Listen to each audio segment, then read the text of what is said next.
going to start with the Great. 5-7 Saints, 5 consecutive losses, the first time since the Hurricane Katrina season of Hmm. 2005 that the Saints have lost 5 straight. They also lost 6 games straight in that season. They had losing streaks of 5 games and 6 games.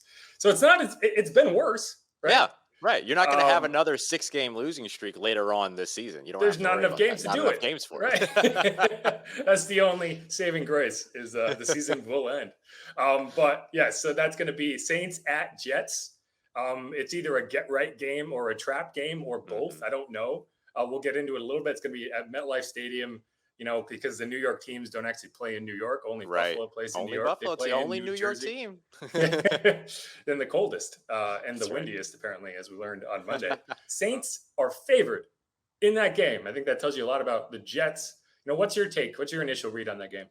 Yeah, look, you mentioned, is it going to be a get right game? Is it going to be a trap game? I think that the initial read on this for me is that it has to be a get right game. And we can call any of the last probably 3 or 4 games must win for the New Orleans Saints, but it doesn't get much more must win than going up against a 2-8 team that's bottom of the NFL across multiple categories when it comes to defense. So a real opportunity for the Saints to figure out what this offense looks like, and hopefully the return of Alvin Kamara helping them out quite a bit as well. Yeah, I think when you say must win, there's always kind of a context clue in there, which is like, Hmm. oh, this is a must win if you want to compete in the division. This is a must Right, win if you want to have a chance at the top seed in the bye. This is a must win.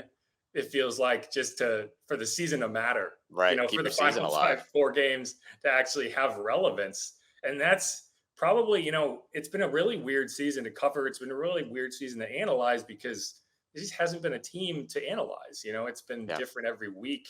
This week, you're looking at Cam Jordan, who's literally never missed a game in his NFL career. right. 172 games, 172 games played, 11 seasons. It's the longest streak in the NFL. He's on the COVID list. He might play, he might not. He has to string 2 negative tests together. But that's just such a good example of, this is a weird season. Weird stuff happens. And a guy who's never missed a season or never missed a game in his career is on track to miss a game because of something that has nothing to do with injuries. It's just kind of a Right. freak situation.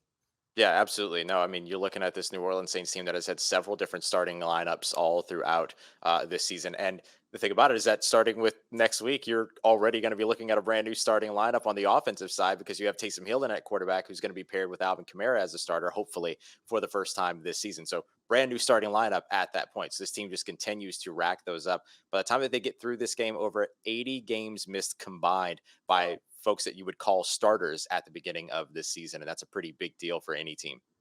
Right, and even when we talk about injuries on a week-to-week basis, you've already gotten to the point where you're not even saying the name Michael Thomas. You're not even Right. saying the name Will Lutz. Those are just pieces you never had, and Hmm. and it's like, oh, can we get the pieces that are there to play? They haven't Right. had Teron Armstead or Ryan Ramczyk much of the last month.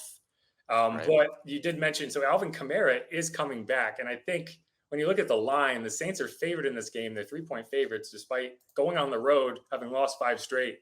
And I have to imagine Alvin Kamara probably playing. It seems like he's going to play.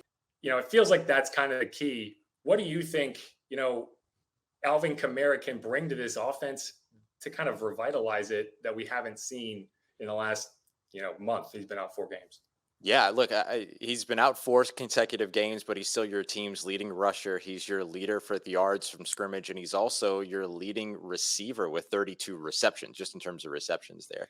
And that includes a game in which he wasn't targeted that he did play in. So I think that what Alvin Kamara brings you is dynamicism back to this offense, and especially if you're going to have Taysom Hill under center, he's dealing with that mallet finger injury, so you might see more of a run focused approach by this team, and you finally get to take advantage of that. Alvin Kamara already averaging the most carries he's had in his career, most yards per game that he's averaged so far in his career as well. So he gives you an opportunity to be able to pull together and string together and extend drives and potentially put points on the board. We saw against the Dallas Cowboys, the Saints offense kind of stall once they got into opposing territory, with a couple of exceptions. Alvin Kamara helps you with that because he's such a threat in the red zone along with Taysom Hill. Hopefully you'll see them extend some of those third downs, right? Pick up some first downs in those situations. So far over the last 3 games, 51% of the Saints drives that weren't kneel outs at the end of a game or at the end of a first half have resulted in either a 3-and-out or a turnover.